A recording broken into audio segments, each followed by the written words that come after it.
Good morning और 10 के दमदार ट्रेड्स में आपका स्वागत है। प्रशांत सावंत और शिल्पा राउत पिछले शो से हमारे साथ बने हुए हैं। उनके अलावा कोटक सिक्योरिटीज़ से अमोल अठावले जुड़ेंगे। एसबीआई सिक्योरिटीज़ के सुदीप शाह भी अपनी टॉप ट्रेड्स लेकर आएंगे। नंबर्स पर बातचीत करने के लिए पॉलीकैब इंडिया के सीएमडी इंद्र जयसिंघानी और एग्जीक्यूटिव डायरेक्टर एंड सीएफओ गंधर्व टोंगिया से होगी एक खास बातचीत। साथ ही टाटा कॉम के सीएफओ कबीर अहमद से भी तिमाही नतीजों पर करेंगे बातचीत। और बजट और मार्केट पर बात करने के लिए सुदीप बंदोपाध्याय से करेंगे एक चर्चा। लेकिन पहले एक रुख मार्केट का। थोड़ा सा आज मार्केट में हायर लेवल से प्रॉफिट बुकें और निफ्टी अब करीब 82 पॉइंट नीचे, बैंक निफ्टी 223 पॉइंट नीचे। लेकिन आज का सबसे बड़ा डिसअपॉइंटमेंट है निफ्टी आईटी जो हायर लेवल से स्लिप हुआ और अच्छा खासा स्लिप हुआ। अब इनफैक्ट लोअर लेवल से रिकवरी, लेकिन इंडेक्स अब करीब 1%। इनफैक्ट अब अच्छी रिकवरी आ गई निफ्टी आईटी में, ये शायद संभाल ले मार्केट को वापस। और मिड कैप इंडेक्स 1% नीचे और एडवांस डिक्लाइन देख लिया आप एक बार, 1:3.5 का एडवांस डिक्लाइन इस समय आपको दिखाई देगा स्क्रीन पर। अच्छा, अब इन्फोसिस रिकवर हो रहा है एक्चुअली लोअर लेवल से, तो ये एक अच्छी चीज़ है मार्केट के लिए। लेकिन देखते हैं बाकी का दिन कैसा रहता है। बिरू बिल्कुल, ये अब तक की समरी एग्जैक्टली बाजार खुलने के बाद थोड़ा सा प्रॉफिट बुकिंग मोड में इन आईटी ने पार्टिसिपेट किया, लेकिन अब आईटी में थोड़ी सी रिकवरी आती हुई। कॉल्स ले लेते हैं पूरी यहाँ पे। अमोल अठावले फ्रेश पर्सपेक्टिव लेके और सुदीप शाह जुड़े हैं। आप सभी को नमस्कार, कार्यक्रम में स्वागत है। अमोल, आपके दो ट्रेड्स इस वक्त के। जी नमस्ते। मुझे एक भारत फोर्ज अच्छा लग रहा है पोजिशनल पॉइंट ऑफ व्यू से। 1620 के आसपास मैंने पिक किया था। पोजिशनली टारगेट मुझे निकल के आ रहे 1710 तक के, और स्टॉप लॉस उसका रहेगा 1585 का। ये जुलाई सीरीज में स्टॉक चला नहीं है, 3-4 वीक का करेक्शन है स्टॉक में, बट अच्छे रिट्रेसमेंट सपोर्ट लेवल पे अवेलेबल है। अगर यहाँ से टेक्निकल बाउंस बैक आता है स्टॉक में तो एक फ्रेश अपट्रेंड रैली देखने को मिल सकता है। और दूसरा मैं ट्रेंड को फॉलो करना चाहूंगा, जो इमामी लिमिटेड मुझे एक अच्छा लग रहा है, 798 के आसपास है। ये अगर जो ब्रेकआउट टेक्सचर बना हुआ है स्टॉक में वो कंटिन्यू रहता है तो आई थिंक 840 के लेवल्स और 850 के लेवल्स निकल के आ रहे हैं। स्टॉप लॉस उसका रहेगा 775 का। ओवरऑल मार्केट थोड़ा सा ऊपरी लेवल से प्रेशर में, तो दोनों ही स्टॉक में स्टॉप लॉस स्ट्रिक्टली फॉलो करें। ओके। अच्छा, इन्फोसिस अब लोअर लेवल से अच्छी रिकवरी दे रहा है और अब अगर इन्फोसिस ने डे हाई निकाल दिया अगर, तो ये बहुत बड़ा पॉजिटिव होगा। अब देखिए 1818 पर 1844 था डे हाई, तो मैं कह रहा 945 तक जो प्रॉफिट बुकिंग होनी है वो हो जाती है। उसके बाद अगर सेकंड मूव आता है स्टॉक में तो वो एक नॉर्मली पॉजिटिव होता है, और यही निफ्टी आईटी भी रिफ्लेक्ट कर रहा है आपको। एक बार देखिए निफ्टी आईटी भी अब लोअर लेवल से अच्छा घूमा। ये इस समय अब 1% वापस ऊपर। शिल्पा जी, आपकी क्या ट्रेड्स होंगे इस समय की फ्रेश? अनुज जी, एक बाय रहेगा और एक सेल रहेगा। जो बाय रहेगा वो क्रॉम्पटन में रहेगा। क्रॉम्पटन अच्छे मोमेंटम में है, इस मार्केट में भी थोड़ा स्ट्रेंथ दिखा रहा है। मुझे लगता है क्रॉम्पटन यहाँ से 420 के स्टॉप लॉस से आप यहाँ पे 455 से लेके 460 के लेवल्स के लिए आप क्रॉम्पटन में डेफिनेटली एक लॉन्ग पार्टिसिपेशन देख सकते हैं। दूसरा मेरा सेल रहेगा यहाँ पे अंबुजा सीमेंट में। अंबुजा सीमेंट 700 पे देखेंगे तो बहुत ज्यादा एक्टिव कॉल राइटर्स हैं, तो जब तक ये 700 के नीचे है तो इसमें थोड़ा वीकनेस है। तो यहाँ पे टारगेट्स ऑफ 650 से लेके 620 आप एक्सपेक्ट कर सकते हैं। स्टॉप लॉस 700 का रहेगा।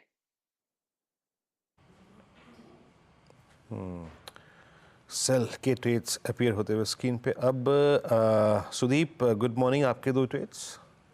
Good morning Veeru. वीरू, मुझे लग रहा है कि जो आईटी स्टॉक्स में एक अच्छा मोमेंटम बन रहा है इन्फोसिस के रिवर्सल से लोअर लेवल पे, और निफ्टी आईटी में भी अच्छा एक रिबाउंड पिछले 15-20 मिनट में हमने देखा है। तो मिड कैप साइड पे थोड़ा मैं देखना चाहूंगा केपीआईटी टेक्नोलॉजीज, जो अभी 1890 1895 चल रहा है। वहां पे हमने देखा था 3-4 दिन पहले एक अच्छा सा कंसोलिडेशन ब्रेकआउट हुआ था, और उसके बाद भी फिर पिछले 2-3 दिन में भी कंसोलिडेशन हुआ है, और वहां से आज वापस एक ब्रेकआउट आ रहा है पूरे आईटी सेगमेंट के साथ। तो यहाँ पे मुझे लग रहा है कि स्टॉक अपने डेली वीकली सभी टाइम फ्रेम पे ये बहुत ही अच्छा पॉजिटिव स्ट्रक्चर दिखा रहा है। तो 1860 के स्टॉप लॉस से 1950 1970 के टारगेट के लिए केपीआईटी टेक मेरा पहला बाय रहेगा। दूसरा स्टॉक जो मुझे पसंद आ रहा है वो है टाटा कंज्यूमर। अब टाटा कंज्यूमर में भी हमने कल कल भी डिस्कस किया था कि एक अच्छा फ्यूचर्स में ओपन इंटरेस्ट एक्टिविटी हमने देखा था, लॉन्ग बिल्डअप पिछले 2 दिन से लगातार हो रहा है, और उसके पहले 6-7 दिन स्टॉक कंसोलिडेट कर रहा था। तो कंसोलिडेशन में से ब्रेकआउट और ये 3 दिन अच्छा एक एक्टिविटी जो दिख रहा है टाटा कंज्यूमर में, तो वहां पे मुझे लग रहा है एक जो सबसे एफएमसीजी फैक्टर है, कंजम्पशन फैक्टर है, वो प्ले करेगा। और 1170 के स्टॉप लॉस से 1230 के टारगेट के लिए टाटा कंज्यूमर में बाय करने की मेरी सलाह रहेगी। ओके, चलिए अब चलते हैं प्रशांत सावंत के पास। प्रशांत जी, आपकी फ्रेश ट्रेड इस समय की? अनुज जी, फर्स्ट पिक में ग्रासिम में लॉन्ग जाना चाहूंगा। एक स्विंग लो के और गैप सपोर्ट के बहुत नजदीक आया है, सो यहाँ पे स्टॉप लॉस रखूंगा 2735 2730 के जोन में। जो टारगेट होगा वो होगा 2840 2840। नेक्स्ट पिक होगा फार्मा सेक्टर से डॉक्टर रेड्डीज लैब। यहाँ पे मेरा स्टॉप लॉस होगा 6610 6610, और जो मेरा टारगेट होगा वो होगा 6840 6840। ओके, तो ये इस समय कुछ फ्रेश ट्रेड्स। मीन वाइल एक बार MCX देखते हैं ज़रा। MCX करीब करीब 4-4.5% नीचे इस समय आपको ट्रेड करता हुआ दिखाई देगा। और एक और स्टॉक डालमिया भारत। देखिए, डालमिया भारत के नंबर्स अच्छे थे, लेकिन स्ट्रीट को अभी भी थोड़ा कॉन्फिडेंस कमी है यहाँ पर, तो 4% यहाँ भी मूव नेगेटिव आ रहा है। शिल्पा जी, अगर दोनों स्टॉक्स आपने देखे हुए, दो में से कोई भी, MCX या डालमिया भारत, कोई व्यू है क्या? जी अनुज जी, आज सुबह प्री मार्केट में डालमिया भारत भी डिस्कस कि अगर ये 1900 के नीचे चला जाता है तो इसमें आपको थोड़ा वीकनेस बढ़ते हुए दिखेगा, जहां पे इवेंचुअल टारगेट्स ऑफ 1780 आ जाएंगे। तो यहाँ पे मुझे लगता है ये वीकनेस कंटिन्यू करेगा। तो अगर किसी ने किया है सेल तो आप इसको ट्रेल कर लीजिए। अपना स्टॉप लॉस यहाँ पे 1780 के लेवल्स आ सकते हैं। लेकिन अगर ये आपका 1900 के ऊपर चला जाता है तो आपका वो व्यू नेगेटिव हो जाएगा, बिकॉज स्टॉक जैसा हमने डिस्कस किया था वो मेक और ब्रेक पे है। यहाँ पे 1780 के लेवल्स पे आप एक बार बुक कर सकते हैं। 1900 का आपका अभी भी स्टॉप लॉस रहेगा, या फिर आप ट्रेल कर दीजिए अपने सेलिंग प्राइस तक जहां पे आपने लिया हुआ है। ये आप बात करते हैं कुछ नंबर्स की। पॉलीकैब के नंबर्स अनुमान से थोड़े कम रहे हैं, मुनाफे और मार्जिन में कमी आई है, जबकि आय में बढ़ोतरी हुई है। इन सब पर बातचीत करने के लिए पॉलीकैब इंडिया के CMD इंद्रजय सिंघानी और ED एंड CFO गंधर्व जी हमारे साथ जुड़ते हुए इस शो में। आप दोनों का बहुत बहुत स्वागत है शो में। Good morning. इंद्र जी, पहले आपके साथ शुरुआत करूंगा। यहाँ से किस तरीके की ग्रोथ आप एक्सपेक्ट कर रहे हैं, खासतौर से केबल और वायरलेस सेगमेंट में, केबल और वायर सेगमेंट में किस तरीके की ग्रोथ FY25 में देख रहे हैं? और मतलब इस क्वार्टर में थोड़ी सी सॉफ्टनेस रही, उसको कैसे देख रहे हैं? डिमांड तो आगे के लिए तो कंटिन्यूस चल रही है, क्योंकि इंफ्रास्ट्रक्चर में गवर्नमेंट काफ़ी पैसे डाल रही है और काफ़ी टेंडर इशू किए हुए हैं जो लोगों के हाथ में है, and that is also very good in variation class. तो बिजनेस तो आगे के लिए दिखता ही है। बाकी मार्केट जो है मेटल पे नीचे ऊपर भी होता है, फ्लक्चुएशन होती है, उसमें मार्केट थोड़ा स्लो हो जाता है बिकॉज ऑफ फ्लक्चुएशन अभी बहुत ज़्यादा चल रही है। दूसरा, फ्रेट जो है काफ़ी सी फ्रेट इंटरनेशनल बहुत हाई हो गए हैं, इसका 1-2 महीने के लिए असर रहेगा, पर उसके बाद कंटिन्यूस डिमांड तो है, डिमांड की कोई कमी नहीं है। बिजनेस इज ग्रोइंग कंटिन्यूसली, तो आगे तो डिमांड तो दिख रही है। और मैन्युफैक्चरिंग कैपेसिटी भी हम इसके लिए बढ़ा रहे हैं कि हमको लगता है कि आगे की डिमांड कंटिन्यूस बढ़ती रहेगी एंड एक्सपोर्ट भी बढ़ती रहेगी, क्योंकि अभी people are looking to India.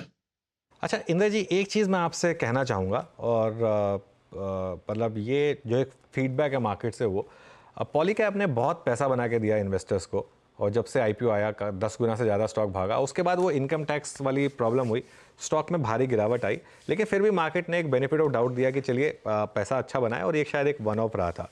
लेकिन उसके बाद एक थोड़े वीक क्वार्टर से पहले प्रमोटर की जो ब्लॉक डील में सेलिंग हुई, वो मार्केट को थोड़ी सी अखर रही है।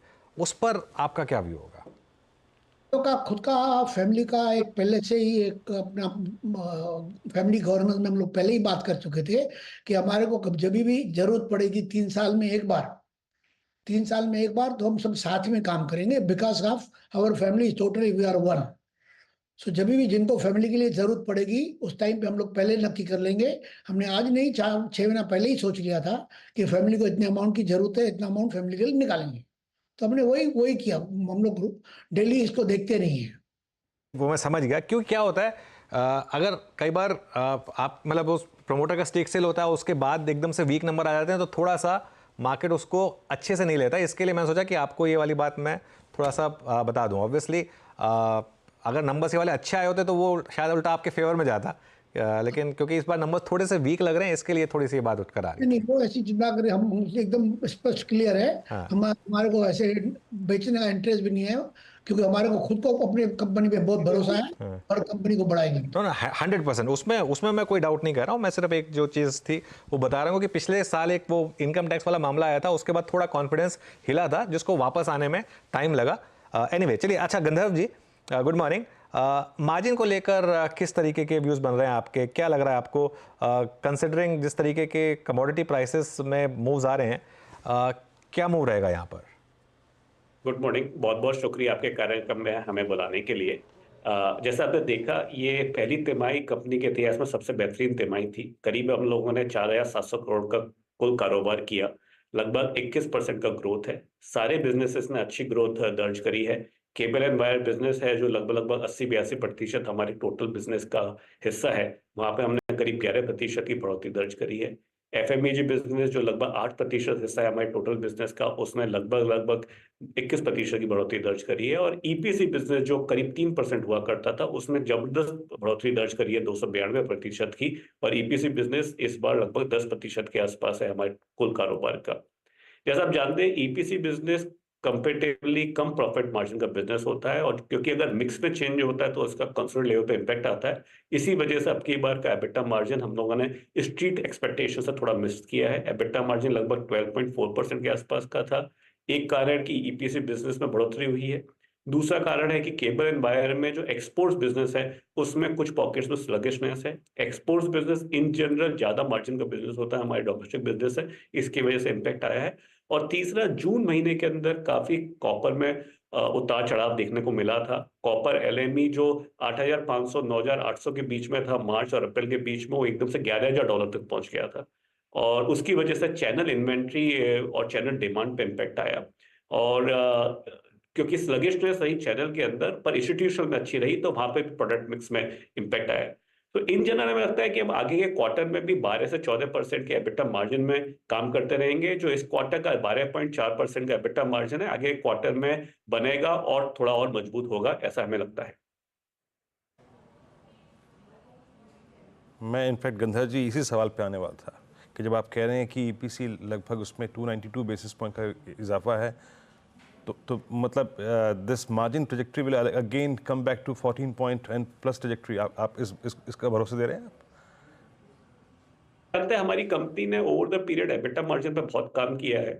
2021 में जब हमने प्रोजेक्ट लीप पर बॉस्टन कंसल्टिंग ग्रुप के साथ काम करना चालू किया था, उस समय हमारी टॉप लाइन करीब 8-8.5 हजार करोड़ की हुआ करती थी। 3 साल बाद हमारी टॉप लाइन 18,000 करोड़ के आसपास हो गई है। प्रॉफिट मार्जिन बढ़ के आफ्टर टैक्स 10% मार्जिन का हो गया है। तो हम स्ट्रेटेजिकली जो भी सही डिसीजन है कंपनी के लिए वो ले रहे हैं, उसको इम्प्लीमेंट कर रहे हैं। हो सकता है एक क्वार्टर इधर एक क्वार्टर उधर थोड़ा बहुत मार्जिन में उतार चढ़ाव मिले, पर हमें लगता है 12 से 14% का एबिटा मार्जिन हम लोग मेंटेन कर पाएंगे एनुअलाइज बेसिस पे। और 12 से 14% का मतलब ठीक है, वो 12% आप अगले क्वार्टर के लिए भी कहीं ना कहीं पिक्चर में रख रहे हैं। अच्छा, एग्जैक्टली एक्सपोर्ट्स फ्रंट पे यहाँ पे थोड़ा सा अगर आप देखें, इस बार मायूसी रही एक्सपोर्ट्स फ्रंट पे, जो कि डेफिनेटली आपके आई थिंक स्ट्रॉन्ग मार्जिन्स वाला पोर्शन भी है। गंधर्व जी, वहाँ क्या देख रहे हैं अगले 1-2 क्वार्टर में स्थिति आप? जब प्रोजेक्ट लीप पे 2021 में काम किया था, उस समय एक्सपोर्ट्स करीब 200-300 करोड़ रुपए कंपनी का हुआ करता था। गए साल लगभग 1,500 करोड़ के आसपास का है। हमें लगता था जब हमने प्रोजेक्ट लीप पे काम किया कि 10% अगर एक्सपोर्ट्स का कंट्रीब्यूशन रहेगा हमारे कुल कारोबार में, तो वह अच्छा अचीवमेंट होगा। हम उसी डायरेक्शन में काम कर रहे हैं। हमें लगता है कि मिड टर्म में एक्सपोर्ट 10% के आसपास कंट्रीब्यूट करेगा। इस क्वार्टर में स्लगिशनेस दिखी है, पर ऐसा लगता है कि जैसे जैसे हम आगे बढ़ते चले जाएंगे, धीरे धीरे एक्सपोर्ट्स में रिकवरी देखते चले जाएंगे। अच्छा इंदर जी, एक आपका टारगेट्स जो 20,000 करोड़ के रेवेन्यू के FY26 में थे, क्या आपको लगता है आप FY25 में अचीव कर सकते हैं? हाँ, 25 में अचीव कर जाएंगे, कोई ऐसी कोई दिक्कत बात नहीं, वी कैन डू इट हो जाएंगे। और किस तरीके की EPS ग्रोथ रहेगी यहाँ पर? मतलब जो रेवेन्यू ग्रोथ है वो कमेंसरेट होगी, EPS ग्रोथ में भी आएगी वो? जहाँ तक EPS की बात है, वो काफी चीजों पे डिपेंड करता है, पर जैसे डायरेक्शनली हमने आज तक काम किया है कि हम इंडस्ट्री लीडिंग ग्रोथ देते हुए आए हैं, वैसे ही हम ग्रोथ देते रहेंगे। और हम इन जनरल जब टॉप लाइन ग्रोथ करते हैं, जब हम प्रॉफिट को साथ पे लेते हुए ग्रोथ करते हैं, तो जैसे जैसे टॉप लाइन में ग्रोथ आएगी वैसे प्रॉफिट में ग्रोथ आएगी, और वो EPS में भी दिखनी चाहिए। अच्छा गंधर्व जी, एक सवाल मैं जो आपसे पूछ रहा हूँ, ये इंडस्ट्री काफ़ी कंपेटिटिव है, और काफ़ी मेरी खैर आपके पीयर्स से भी बात होती है। एक कुछ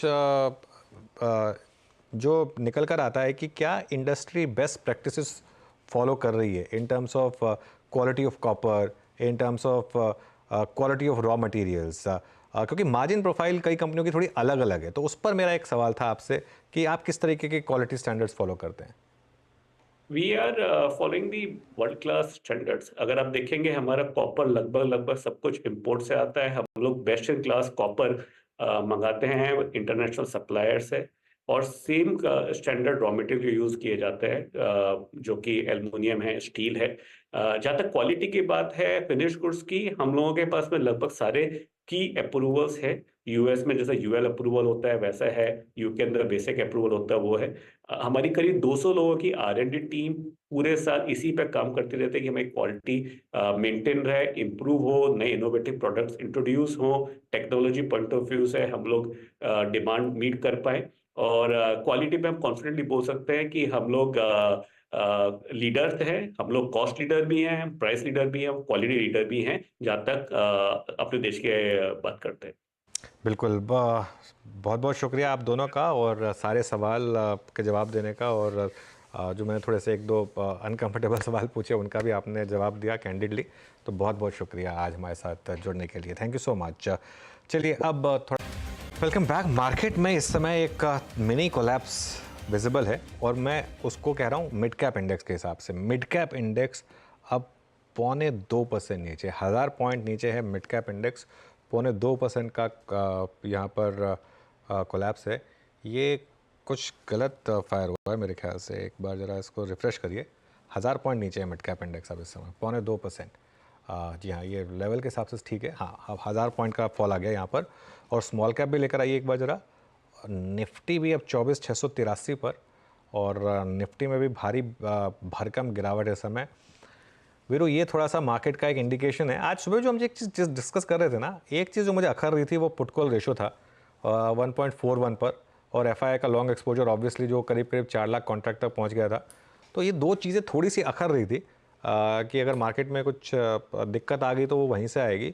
और फैक्ट कि इन्फोसिस नहीं टिक पाया अपने गैप अप पर, आई थिंक उसने थोड़ा सा मूड बिगाड़ा, और इसकी वजह से आज इस तरीके की डिक्लाइन आ रही है। लेकिन मिड कैप में तो खैर पिछले 3-4 दिन से वार्निंग साइंस थे कि मिड कैप में आप थोड़ा कॉशियस हो जाइए, और एक शायद बड़ी करेक्शन की तैयारी मिड कैप और स्मॉल कैप में हो रही है, और लार्ज कैप में ही रही है अगर आपको मार्केट में रहना है तो कुछ टाइम के लिए। बिल्कुल बिल्कुल, अगर आप देखें तो इस वक्त मार्केट में कोलैप्स है इस वक्त। और मिड कैप्स, हालांकि याद रखिएगा मिड कैप्स कुछ आईटी और कंप्लीटली अगर आप देखें जो आज पीएसयूस बास्केट है ना, along with metals, complete profit taking environment में इस वक्त एक व्यू ले लेते हैं यहाँ पे एक दो स्टॉक्स पे और जो कि क्रैक हो रहे हैं अब काफ़ी। सुदीप जी है कि अभी मेरे ख्याल से जुड़े नहीं हैं हमारे साथ, उनसे बातचीत करेंगे। एक चलिए सुदीप जी जुड़ चुके हैं, अब चलिए उनसे बातचीत शुरू करते हैं। Sudeep Bandopadhyay big market voices की कड़ी में आज हमारे साथ हैं। सुदीप सर नमस्कार, कार्यक्रम में स्वागत है। फाइनली टीसीएस, एलटीआई, माइंडट्री, लेकिन इन्फोसिस के नंबर्स के बाद आज बाजार ने प्रॉफिट टेकिंग को अपना आई थिंक एक सही विकल्प समझा। आज की इस प्रॉफिट टेकिंग को आप कैसे समझ रहे हैं? आई थिंक बाजार इस वीकेंड जो बड़ी अर्निंग्स हैं, रिलायंस के नंबर्स, एचडीएफसी बैंक के numbers, and specially budget on Tuesday, क्या उसके अनुसार थोड़ा सा अपने आप को न्यूट्रलाइज करने की कोशिश कर रहा है सुदीप जी? बिल्कुल सही वीरू। देखिए, एक बहुत बड़ा इवेंट मार्केट के लिए बजट है, और ये बजट से पहले थोड़ा बहुत कॉशियस मार्केट हो रहा है, और ये I think it's par for the course. इसमें बहुत बड़ी शंका की बात नहीं है। और जो ग्लोबल मार्केट से कल रात के जो संकेत थे वो भी ज्यादा पॉजिटिव नहीं था, तो थोड़ा बहुत दबाव इंडियन मार्केट में आना आई थिंक वाज एक्सपेक्टेड। जैसे अनुज जी बात कर रहे थे, जो एफआईआई का पोजीशन है उससे भी थोड़ा लग रहा था कि मार्केट में करेक्शन आ सकता है। और ये पीएसयू स्टॉक्स की बात करें तो ये तो बिल्कुल साफ है कि एक लेवल पे वैल्यूएशन पे काम हो रहा था जहां पे कोई मार्जिन ऑफ एरर का कोई स्कोप ही नहीं है। तो बजट से पहले थोड़ा बहुत पोजीशन लाइट करना, थोड़ा बहुत कॉशियस होना मार्केट के लिए I think it's a healthy sign. इसमें घबराने की कोई बात नहीं है। बजट का इंतजार करना पड़ेगा। हाँ, रिलायंस के नतीजे, एचडीएफसी बैंक वगैरह के जो नतीजे आएंगे उस पे सोमवार को शायद मार्केट थोड़ा बहुत कामकाज होगा, थोड़ा एक्साइटमेंट आ सकता है, या नेगेटिव मूड भी हो सकता है। पर मैं उसमें बहुत ज्यादा I will not read, budget का ही इंतजार करेंगे और मार्केट का मोमेंटम बजट के बाद ही पता चलेगा किस तरफ मार्केट जा रहा है। Sudeep, good morning. Large cap IT में अब आपकी टॉप पिक क्या होगी इस समय? टीसीएस हमारा टॉप पिक रहा है और अभी भी टीसीएस टॉप पिक रहेगा। इंफोसिस ने बहुत अच्छे नतीजे दिए हैं और हम ये भी कह रहे थे पिछले करीब 1-1.5 हफ्ते से कि इंफोसिस के नतीजे अच्छे आएंगे और वो आए भी। पर ओवरऑल अगर आप मीडियम टू लॉन्ग टर्म की बात करें तो हम अभी भी टीसीएस पे ही बेट करेंगे और वहीं पे निवेशक को लॉन्ग टर्म के लिए खरीदारी की सलाह देंगे। अच्छा सुदीप जी, अभी आपके आने से पहले हम पॉलीकैब की मैनेजमेंट से बातचीत कर रहे थे जिनके नंबर्स में इस बार थोड़ी सी मार्जिन्स के फ्रंट पे कमज़ोरी नज़र आई, लगभग 150-200 बेसिस पॉइंट की। अच्छा, ये बिल्डिंग मटेरियल, होम इम्प्रूवमेंट और आई थिंक ये white good segment specially last 6 महीने से इनको बिलोंग करते हैं और मेरे ख्याल से अगर मैं टिपिकली वाइट गुड को छोड़ के ये रियल एस्टेट डेंसिटी पे देखो तो इनमें पैसा बना है सब में, चाहे वो एस्टेल हो पॉलीकैब हो। इन स्टॉक्स पे आपका व्यू क्या है? क्या आप लोगों ने अपने खुद की पोजीशन ट्रिम करी है यहाँ पर या फिर अभी और अच्छे नंबर्स की एक्सपेक्टेशन है आपको? देखिए, जो मीडियम लॉन्ग टर्म के हिसाब से यहाँ पे खरीदारी किया है वहाँ पे हम लोग होल्ड कर रहे हैं। बिलीफ ये है कि जो इंफ्रास्ट्रक्चर, कंस्ट्रक्शन और कंजम्पशन रिलेटेड एक्टिविटीज जबरदस्त हो रहा है और हाउसिंग फॉर ऑल पे भी दबा के काम हो रहा है। लो कॉस्ट हाउसिंग पे सरकार का फोकस है और ये सारे सेगमेंट पे पॉलीकैब, हैवेल या इनके जो सारे बाकी सारे जो कंपटीटर्स हैं उनके प्रोडक्ट इस्तेमाल होते हैं और इनके प्रोडक्ट का डिमांड भी जबरदस्त है। पॉलीकैब का कमेंट्री मैं सुन भी रहा था तो वहां पे उन्होंने एक बात कहा जिससे उसका मार्जिन मुझे लगता है थोड़ा प्रोफाइल शायद चेंज हो सकता है। ईपीसी पे थोड़ा बहुत अच्छा ट्रैक्शन उनको मिल रहा है पर ईपीसी का मार्जिन कम होता है, तो अगर ईपीसी का कंपोनेंट ज्यादा हो जाते हैं उनके ओवरऑल बिजनेस में तो मार्जिन पे थोड़ा प्रोफाइल चेंज जरूर होगा, ये ध्यान में रखना पड़ेगा। पर अभी भी आई थिंक ऐसी कोई शंका की बात नहीं है। ओवरऑल हम लोग इस एंटायर सेक्टर पे पॉजिटिव है, पॉलीकैब पे भी पॉजिटिव है। पॉलीकैब पे भी आपका काफ़ी पॉजिटिव व्यू है। एक स्पेस और मतलब सही मायने में सुदीप सर बीते 20 दिन बैंक्स को बिलोंग ही नहीं करते हैं, अगर मैं सिर्फ एसबीआई को थोड़ा बहुत छोड़ दूं जहां पे करीब 3-4% का स्विंग था। बीते 20 दिन आई थिंक कंप्लीटली आईटी को बिलोंग करते हैं और FMCG specially there quarterly updates, और इस बार के क्वार्टरली अपडेट्स में रूरल के आंकड़े प्लस डाबर, मैरिको और एचयूएल की प्राइस परफॉर्मेंस काफ़ी स्ट्रॉन्ग। आप सेलेक्टिवली इस वक्त एंड लुक एट आईटीसी, ये भी अपने हिस्टोरिकल हाइज को ऑलमोस्ट रीगेन करने की कोशिश करता हुआ। आपका व्यू इस वक्त एफएमसीजी में क्या है? कहाँ आपको ज़्यादा अच्छा रिस्क रिवॉर्ड रेशियो लग रहा है? एफएमसीजी में अगर रिस्क रिवार्ड की बात करें और अगर आप थोड़ा एग्रेसिव पोजीशन लेना चाहते हैं तो आईटीसी में खरीदारी की सलाह देंगे, क्योंकि अगर एक्साइज में ज्यादा कोई छेड़छाड़ नहीं हुआ तो आईटीसी बेस्ट पोजीशन है। और पीयर ग्रुप कंपैरिजन अगर वैल्यूएशन के लिहाज पे आप करें तो वहां पे भी आईटीसी बहुत ही अट्रैक्टिव लग रहा है। और एक अगर आप ध्यान करें कि एक टाइम पे आईटीसी 200-225 इस रेंज में घूम रहा था, उसके बाद वहां से चला और ये 400 से 550 के बीच में घूम रहा है और ये रेंज पे बहुत दिनों से आईटीसी रहा है और एक ब्रेकआउट का संभावना है अगर एक्साइज में छेड़छाड़ नहीं हुआ इस बार। एफएमसीजी सेगमेंट में इनका परफॉर्मेंस अच्छा हो रहा है, इंप्रूव हो रहा है। होटल्स में बेहतरीन परफॉर्मेंस चल रहा है, तो मुझे लगता है कि यहाँ पे जरूर ध्यान देना चाहिए। इसके अलावा बाकी एफएमसीजी जो रूरल फोकस्ड है वहां पे जैसे आप जो बिजनेस अपडेट के आंकड़े देखे हैं डाबर, मैरिको, एचयूएल वगैरह की, वो साफ है कि रूरल में ट्रैक्शन वापस आ रहा है और इसका फायदा रूरल फोकस्ड एफएमसीजी कंपनीज को जरूर मिलेगा, तो वहां पे भी ध्यान देने में कोई दिक्कत नहीं है। पर रिलेटिवली स्पीकिंग आईटीसी में अपॉर्चुनिटी ज्यादा लग रहा है। आईटीसी में इनफैक्ट आपका जो ज़्यादा झुकाव है वो आईटीसी में नजर आ रहा है। सुदीप सर, थोड़ा समय का अभाव है लेकिन मैं आपसे, क्योंकि एक मैनेजमेंट हमारे साथ जुड़ी हुई है अभी, अगर मैं आपसे नेक्स्ट वीक के लिए, बजट वीक के लिए अगर 2 स्टॉक्स पूछूं जहां पे आप सबसे ज़्यादा बुलिश हैं considering I think budget expectations, वो कौन से होंगे 2? मेरा होगा लार्सन एंड टुब्रो। ये स्टॉक ऐसा कैपिटल गुड्स, इंफ्रास्ट्रक्चर, कंस्ट्रक्शन जहां पे बहुत जबरदस्त टेलविंड है और बजट में भी इस सेक्टर में सरकार का फोकस साफ उभर के आएगा। तो और प्राइसिंग के लिहाज से भी अब आप देखें कि बहुत ज्यादा इसमें एस्केलेशन रिसेंट पास्ट में हुआ नहीं है, तो यहाँ पे खरीदारी की जरूर बहुत अच्छा अपॉर्चुनिटी है। दूसरा एक स्टॉक वो बजट के लिहाज से कहे या लॉन्ग टर्म के लिहाज से कहे, मैं कहूंगा कि अल्ट्राटेक पे ध्यान देना चाहिए। सीमेंट पे हमारा पॉजिटिव व्यू है। हाँ, ये मॉनसून का सीजन है, थोड़ा बहुत दबाव आ सकता है, पर बहुत अच्छा स्ट्रेटेजी के साथ एक्विजिशन हो, ग्रीनफील्ड एक्सपेंशन हो, ब्राउनफील्ड एक्सपेंशन हो, इसके जरिए अपना कैपेसिटी बढ़ा रहे हैं और इंडस्ट्री में एक अनरीचेबल हाइट रीच करने की कोशिश कर रहे हैं। तो यहाँ पे लंबी अवधि के लिए खरीदारी की जरूर सलाह दें। ओके सुदीप जी, बहुत बहुत शुक्रिया आप इस कार्यक्रम में शामिल हुए और सभी सेक्टर्स पर स्पेशली अपना जिन जिन स्टॉक्स पर झुकाव है उस पर बातचीत आपने करी, बहुत बहुत शुक्रिया।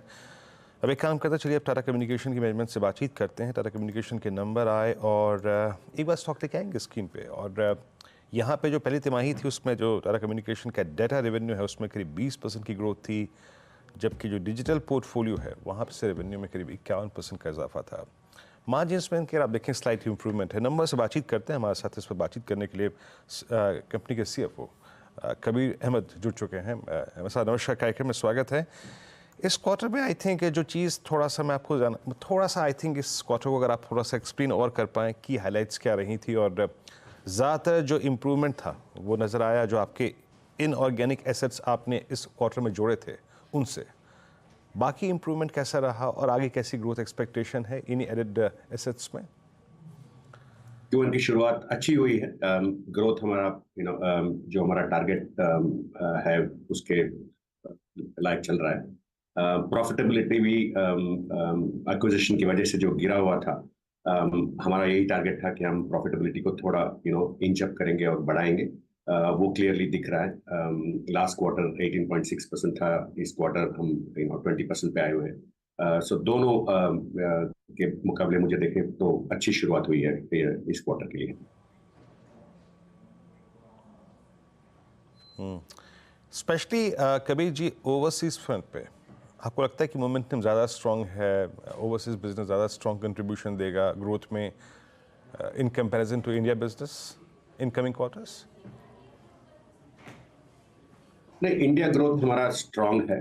इंडिया एंटरप्राइज ग्रोथ कंटिन्यू हो रहा है स्ट्रॉन्ग पोजीशन में। OTT ग्रोथ भी कुछ डील्स हमने इस बार साइन किए जो अभी तक रेवेन्यू में नहीं दिख रहा है, वो रेवेन्यू में 3-4 क्वार्टर बाद आना शुरू हो जाएगा। वो भी ग्रोथ एकदम सॉलिड है। तो हमारा यही स्टेटेड पोजीशन है कि हम इंडिया में मार्केट लीडर हैं और हम मार्केट लीडरशिप मेंटेन करना चाहते हैं। वो क्लियरली नंबर्स में दिख रहा है। इंटरनेशनल ग्रोथ में हमें बहुत हेडरूम है। हमने एक्विजिशन इंटरनेशनल में ही किया है। जो ग्रोथ एस्पिरेशंस हमारे हैं इंटरनेशनल में, बहुत अपॉर्चुनिटीज हैं। तो मेरे ख्याल में दोनों लीवर फायर होने चाहिए। इंडिया का पोजीशन यह है कि मार्केट लीडरशिप को बरकरार रखें और इंटरनेशनल का यह है कि हेडरूम इतना ज्यादा है कि हम वहां पे भी ग्रोथ ड्राइव कर सके। सो दोनों ज्योग्राफीज मेरे लिए बहुत इंपॉर्टेंट है। हाँ, मतलब एक और बात सर, क्योंकि आप बीते क्वार्टर में ज़्यादा आई थिंक चर्चाओं में रहे हैं फॉर योर एक्विजिशंस, तो मैं जानना चाहूँगा the kind of cash component you have right now in your books, आने वाले क्वार्टर्स में आप लोग एक्विजिशंस के लिए बढ़ेंगे या फिर अभी जो इस क्वार्टर में एक्विजिशंस किए गए थे पहले उनका इंटीग्रेशन प्रोसेस कंप्लीट होगा, then you will move ahead for acquisitions? आप बिल्कुल सही कह रहे हैं। हमारा स्ट्रैटेजी ऑर्गेनिक और इनऑर्गेनिक दोनों है। अच्छे टारगेट अगर मिलेंगे तो हम उसको परस्यू करेंगे, मगर जैसा आपने बताया इंटीग्रेशन हमारे लिए बहुत बहुत इंपॉर्टेंट है। तो इस साल इंटीग्रेशन पे फोकस होगा इन दोनों एक्विजिशन का, स्विच और कलेरा का, और दोनों बहुत सही अपने प्लान पे चल रहे हैं। अगर मैं बताऊं कि हमारा खुद का प्लेटफॉर्म था डीगो, हमने एक्वायर किया कलेरा। Q3 से हमने डीगो पोजीशन करना बंद कर दिया। अब हम एक ही प्रोडक्ट लेके जाते हैं कस्टमर के पास, वो है कलेरा। तो अगर नंबर भी अगर हम अनपील करके देखें कि ग्रोथ एक्विजिशन वाले पोर्टफोलियो से आ रही है या ऑर्गेनिक पोर्टफोलियो से, वो कहना बहुत मुश्किल है, क्योंकि हम पोजीशन एक ही पोर्टफोलियो को कर रहे हैं। दो पोर्टफोलियो अगर करेंगे तो मार्केट में कंफ्यूज हो जाएंगे हमारे कस्टमर। सो उसके मुकाबले अगर हम देखा जाए तो हमारा ग्रोथ एकदम ट्रैक पे और सही चल रहा है। कॉस्ट सिनर्जीज इनफैक्ट थोड़ा अहेड चल रहा है। ओके कबीर जी, बहुत बहुत शुक्रिया आप इस कार्यक्रम में शामिल हुए, नंबर से अपने बातचीत करी, बहुत बहुत शुक्रिया and best of luck for coming quarter. Nifty में थोड़ी सी रिकवरी है, अगर आप डेलो से देखें तो ऑलमोस्ट अब करीब करीब हम 24,724 पे करीब 50 अंक रिकवर हो चुके हैं। पर आई थिंक ये आज का जो डिप था ये ज़रूरी था, बहुत रिक्वायर्ड था। हम बहुत ही ज़्यादा, अगर आप देखें जिसे कहते हैं हम फ्लाइंग ट्रैजेक्टरी में थे, बट अभी काम करते हैं इस रिकवरी को जो अब तक स्क्रीन पे विजिबल है और उसको सौंप देते हैं नीरज जी के हाथ में। Neeraj ji, over to you. ये जो थोड़ी देर पहले की जो उठान आई है ना, ये मुझे लगता है कि और जाएगी और अंत बहुत शानदार होगा आज। तो आप बिल्कुल चिंता मत करो, हैंडओवर बहुत बढ़िया मिलने वाला है। Good Neeraj ji, good. और मिड कैप में अलग यार थोड़ी सी आपसे हैंडओवर अच्छा देंगे हम।